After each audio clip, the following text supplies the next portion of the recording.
വയനാട്ടിലെ ദുരന്തബാധിതരുടെ പുനരധിവാസത്തിന് ആവശ്യമായ ഫർണിച്ചറുകൾ നൽകാൻ സന്നദ്ധത അറിയിച്ച് ഫർണിച്ചർ നിർമ്മാതാക്കൾ.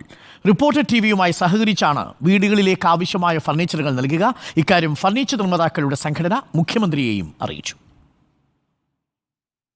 ഉരുൾപൊട്ടൽ ദുരന്തത്തിനിരയായി സർവ്വതും നഷ്ടപ്പെട്ടവരെ പുതിയ സ്ഥലത്തേക്ക് പുനരധിവസിപ്പിക്കുമ്പോൾ വീട്ടിലേക്ക് ആവശ്യമായ എല്ലാ ഫർണിച്ചറുകളും വാങ്ങേണ്ടതുണ്ട്. ഇത് തിരിച്ചറിഞ്ഞാണ് പുനരധിവാസത്തിനാവശ്യമായ ഫർണിച്ചറുകൾ സൗജന്യമായി നൽകാൻ ഫർണിച്ചർ നിർമ്മാതാക്കളുടെ സംഘടനയായ ഫ്യൂമ സന്നദ്ധമായത്. പുനരധിവാസ പാക്കേജിൻ്റെ ഭാഗമായി വയനാട്ടിൽ നിർമ്മിക്കുന്ന വീടുകളിലേക്ക് ആവശ്യമായ ഫർണിച്ചർ കേരളത്തിലെ മുഴുവൻ ഫർണിച്ചർ വ്യാപാരി വ്യവസായികളുടെ സഹകരണത്തോടെ നൽകുമെന്ന് furniture manufacturers and merchants welfare association അറിയിച്ചിട്ടുണ്ട്. റിപ്പോർട്ടർ ടിവി മുന്നോട്ട് വെച്ച പുനരധിവാസ പദ്ധതിയുമായി സഹകരിച്ചാണ് ഫർണിച്ചറുകൾ ലഭ്യമാക്കുക.